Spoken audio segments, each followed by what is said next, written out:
On just about every video about pro air hockey, we see comments like, that player's not that good, or I could beat them easily. Well, if you really want to try, here's how you can.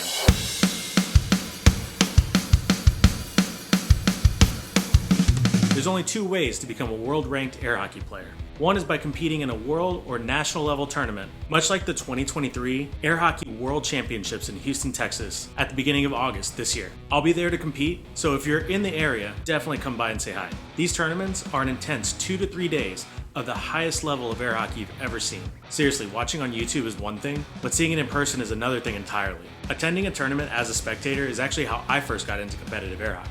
Doubles is typically on day one, usually a Friday, followed by 2 days of singles competition. Most recently, and for the past several years, Colin Cummings has been the #1 ranked air hockey player in the world by winning every tournament since 2018 and defending that rank in challenge matches. Speaking of, every year there's a ton of changes to the air hockey world rankings that happen as a result of challenge matches. The process for initiating a challenge match looks like this. Step 1, determine who you want to issue a challenge to, whether you find them through social media or maybe you know a world ranked air hockey player. Step 2, issue a challenge on the various air hockey forums. The most active ones are on Facebook currently. I'll post a link so you can find those easily.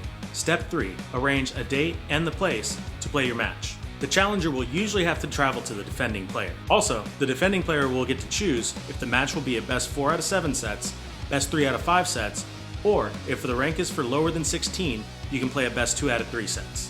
Each set is best 4 out of 7 games, and each game is the first one to 7 points. Step 4, play your match. This is where you'll really test your skills against some of the world's best. These matches can be grueling, and in addition to skill, it can definitely be a test of endurance.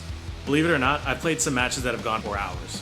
If you manage to win your challenge match, you take the rank of the defending player who bumps down by 1 rank, and everyone else below them bumps down as well. If the defending player wins the match, there will be no change to rank, although your mythic rating may go down by a few points.